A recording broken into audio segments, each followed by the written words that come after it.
Dengan ini saya nak mulakan dengan pertahankan dasar kerajaan madani untuk membenarkan ekspor tenaga hijau kerana ada pertikaian di belah pembangkang.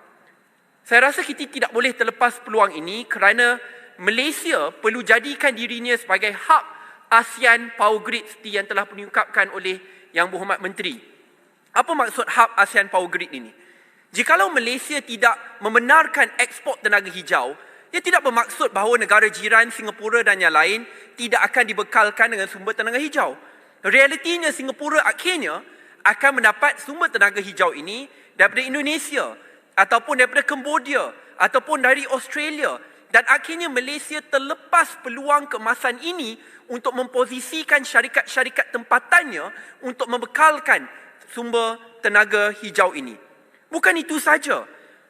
Malaysia tidak boleh hanya jadi jago kampung. Kita perlu ada impian yang tinggi supaya syarikat-syarikat Malaysia dapat jadi syarikat gegasi yang membekalkan tenaga hijau bukan saja di dalam negara tetapi juga di luar Malaysia, khususnya di benua ASEAN. Bagaimana kita dapat lakukan apabila kita kurangkan sekatan ekspor ini? Pertama sekali bersudut economies of scale. Apa maksudnya? Di Malaysia, the market is very much saturated, dengan izin Tuan Yang di-Pertua. Kalau kita lihat pembekalan tenaga hijau ini secara amnya per kilowatt hour dalam 30 sen. Tetapi jikalau kita dibenarkan untuk mengekspor tenaga hijau ini kepada Singapura, secara amnya kosnya adalah RM1 per kilowatt hour. Dia tidak bermaksud bahawa hanya syarikat-syarikat Malaysia akan membolot segala keuntungan.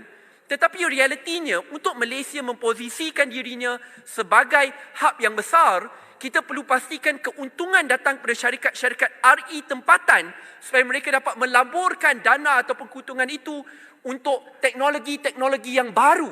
Jikalau mereka hanya bermain dalam sektor tempatan, bagaimana mereka ingin mendapat keuntungan supaya akhirnya keuntungan itu dapat disalurkan semula untuk membeli teknologi-teknologi luar ataupun untuk mencipta teknologi yang tersendiri, Tuan Yang di-Pertua. Dan saya ingat ini adalah